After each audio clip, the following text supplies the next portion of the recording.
Hey everyone, Mr. Happy here, and welcome to my guide to Omega Deltascape V3 on the Savage difficulty. To accompany this guide, there is an exact boss rotation as well as some diagrams in a Google document in the description.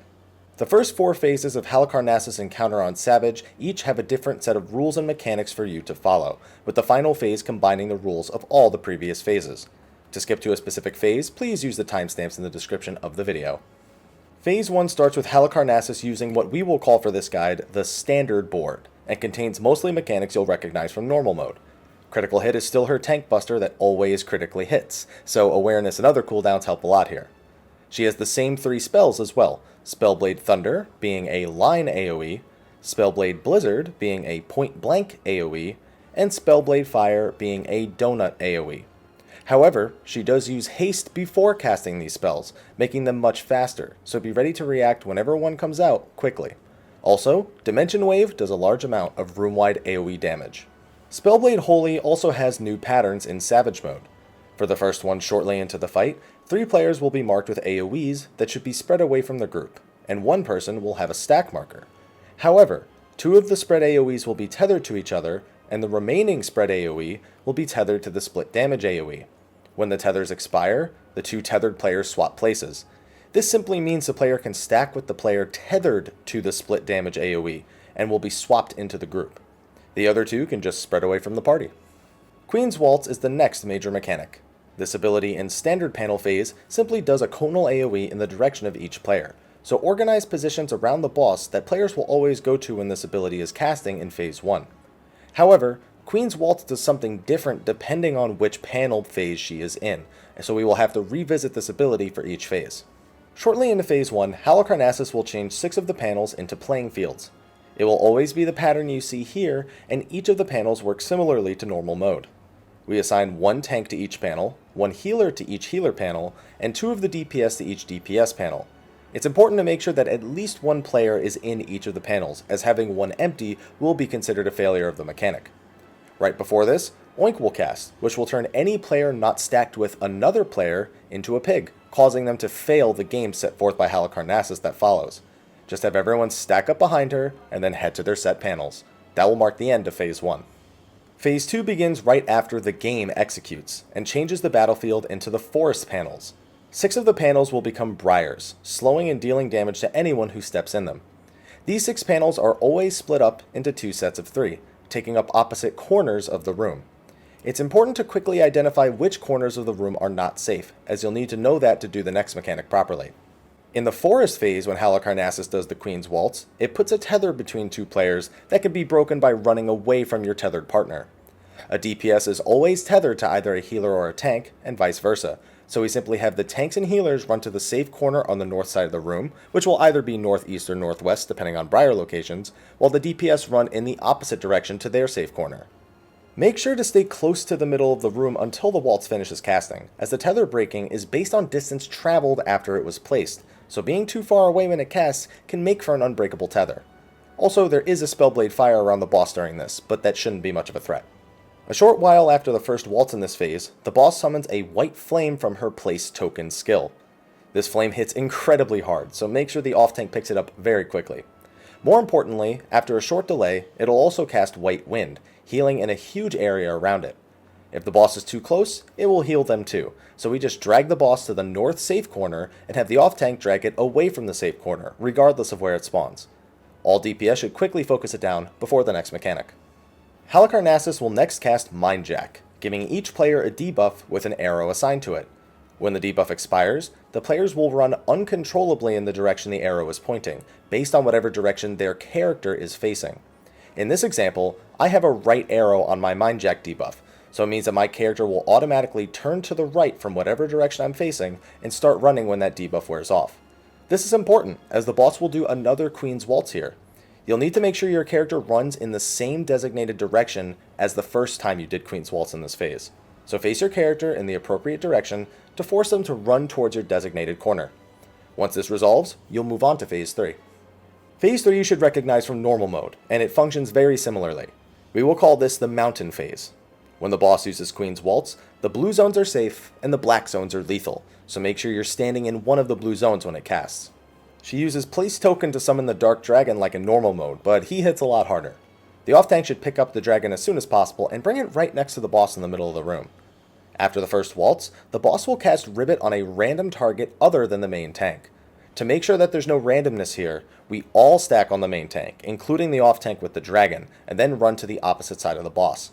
The off-tank should make sure to keep running after this, as the dragon does have a breath attack that comes out shortly after. Make sure that as soon as they can, the DPS focus down this dragon instead of the boss. The boss will do one more Queen's Waltz in this phase, accompanied by several Dark Tokens. 3 of these Dark Tokens will spawn along the outside of the room and do an AoE in a direct line in front of them. At the same time, there will be a token in the middle of the room. Your goal is to determine which of the 4 blue crystals is not the target of the Dark Token's line AoEs and stand on that one panel to avoid the waltz. It can take some practice to recognize which one is safe, as you have to be able to recognize which direction each of the 3 other Dark Tokens is facing and get to the correct spot. If you have one player you trust, definitely recommend following that one player. You'll all live or die by him, but at least you know who to blame if they screw up. And keep in mind, you actually have a lot of time to determine what the safe block actually is, so don't panic and just keep a cool head. After this waltz, you'll have a few basic abilities before the 4th phase. The 4th phase we shall call the Library phase. You may have noticed that there are 4 books to the north and 4 books to the south. Don't touch those until we start talking about them, just leave them be for now. Queen's Waltz in this phase drops a book on each player's head, covering the entire panel that they're standing on. The book does half of your max HP and damage, so since it's 1 book per player, per panel, just assign each of the inside 8 panels to each player, preferably the melee getting the middle 4 panels and the ranged getting the outer 4 panels. If 2 players accidentally end up standing on the same panel, well, half of your max HP times 2 equals dead. That's just math. Shortly after the first waltz, the boss will summon an ad, the Apenda, which the off-tank should pick up immediately. This ad hits really, really hard on the off-tank, and gets stronger the longer that it remains alive, so all the DPS should focus it down while the off-tank runs a strong defensive cooldown rotation. Groups handle this ad in many different ways. Some melee LB3 the ad to get rid of it immediately, some caster or ranged LB3 both the ad and the boss, and some just kill the boss normally and save the LB3 for either the boss or a healer LB3 in case someone screws up one of the upcoming mechanics. Consult with your group on which strategy you want to employ. While dealing with the Apenda, the boss will do another Queen's Waltz. However, Apenda will also drop a Magic Hammer AoE on each player, which takes up a huge amount of space on the field. To make it so that you can dodge the Magic Hammer and still remain on your panel for the waltz, we have the 4 players on the middle 4 panels bait the AoEs as close to the center of the room as possible, while the 4 players on the outside panels bait them to the opposite corners of their safe zones. After this, just dodge the hammer and remain on your designated panel. There will also be a gaze attack from the boss called Squelch at this point, which will turn you into an imp if you're looking at her, so be sure to look away and focus down Apenda. After dealing with a few normal abilities, Spellblade Holy will return with a new pattern. I highly recommend placing shields on all 8 party members while this mechanic is casting, or just before.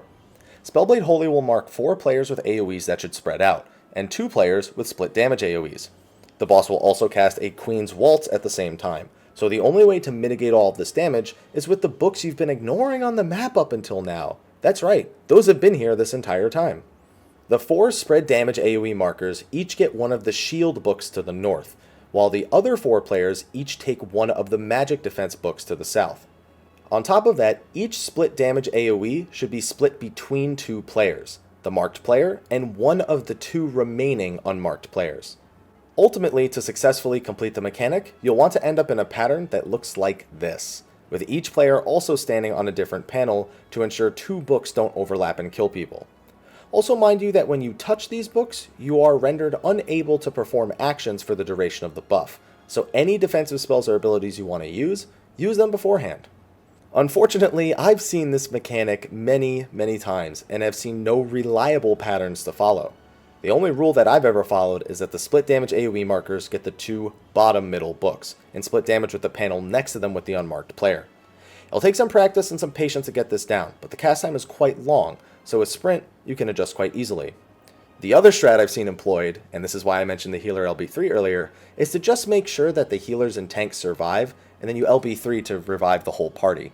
I've seen plenty of groups do this just to bypass the sheer randomness of this mechanic, so don't rule it out if it works better for your group. Once you complete this mechanic and a few more basic abilities, Halicarnassus will enter their final phase. The final phase has a few new mechanics, but the first thing you'll notice immediately is the floor layout. 6 panels are standard panels, 2 panels are library panels, 4 are Blue Mountain panels, and 4 are Briar panels. The boss likes to jump to one of these panels at random and perform Queen's Waltz. Whichever panel she stands on matches the type of waltz it is, standard panels being the conal AoEs on each player, library panels being the books that drop from above, mountain panels making only the 4 Blue Mountain panels safe, and the Briar panels making the party do the forest tether mechanic again. You can basically handle these exactly the same as you did in the previous phases. Just remember to run mid for the Briar panels to make sure you don't have those super long tethers like I warned you about earlier. Also, because the panels are random, I do recommend trying to reposition the boss closer to the middle of the room after each waltz if possible, as this helps ensure you can sprint over to the correct panel quicker to do its mechanic. This is especially important for standard panels, as you have your pre-assigned positions for those conal AoEs, and if everyone's running in a straight direction to get to the boss, I think you can tell what'll happen. At the start of the phase, she will turn the 6 standard panels into playing field panels. Instead of the tank healer DPS, this time we have the animal farm, with 2 frog panels, 2 pig panels, and 2 imp panels. She will then randomly do each of the 3 abilities that transform you into the different animals, Oink, Squelch, and Ribbit.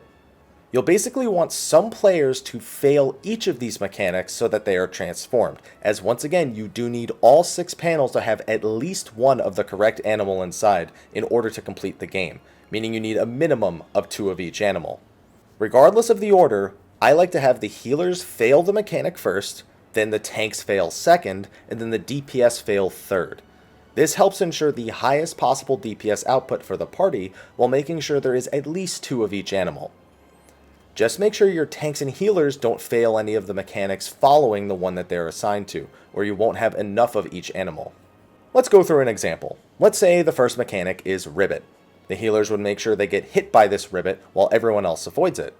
The next mechanic is Squelch, so the healers and the DPS would look away from the boss, while the tanks make sure to look at the boss and get turned into imps. The final mechanic would then be Oink. The tanks and the healers would stack up to do this mechanic correctly, but the DPS would all spread out and get turned into pigs. Then, just make sure each panel has at least one of the correct animal on it, and you're golden. The other new mechanic is Mindjack plus Dark Tokens. Mindjack works the same as the Forest phase earlier, and once again, several Dark Tokens will spawn like in the Mountain phase. The line AoE Dark Tokens hit all of the panels except for the middle 4, so restrict your movement to just these 4 panels. The middle token also does a large point blank AoE, so you'll only have the small portion of the 4 middle panels to work with. Finally, 4 Dark Tokens will spawn and tether to a random player. This tether does damage based on distance, so once a token picks a player, that player should run to the token tethered to them, and then have the Mindjack force them to run away from their tethered token, while staying on the inside 4 panels. You have like 4 or 5 seconds to react to these tethers, so hanging loosely towards the middle of the room can improve reaction times for a bit and keep people alive. Finally, the boss will introduce a brand new set of place tokens, 1 Iron Giant and several ninja mobs. The tank should pick up and group up all of the ads however they see fit. Again, I've seen tanks do this tons of different ways. If you did the animal farm mechanic correctly, you should have accumulated a full limit break 3 by this point, so caster or ranged LB3 all of these ads and focus them down ASAP. The Iron Giant actually casts Overheat to power himself up, but this attack can be silenced, and if you do successfully silence it, rewards a large portion of limit break gauge, so definitely try to silence Overheat if you can. The boss will be spamming Dimension Wave during these ad spawns, so be sure to try and take care of them quickly and AoE heal to stay alive. Other than these 3 new mechanics we just explained, the boss still does critical hits and still does haste plus Spellblade skills, so after a waltz, be ready to react to any one of the 3 Spellblades. I've seen Blizzard catch people off guard, like myself. Spellblade Holy from Phase 1 is here as well, which is exactly the same. Really, the hardest part is dealing with the waltzes sporadically, but it is all stuff you know already, so just don't overthink it. Just do it like you did it in the earlier phases, and no pressure at all. Remember, if you're having trouble, refer to the diagrams and the boss rotation in the description of the video if you need any more help. That's going to be a wrap for my Deltascape V3 Savage guide. Be on the lookout for the V4 Savage guide in the coming days, as that one's definitely going to be a doozy of a video. Thank you for watching. Be sure to like, favorite, subscribe, and share, and stay tuned for all the latest on Final Fantasy XIV. Guides, news, whatever. Thanks for watching, and until next time, take care.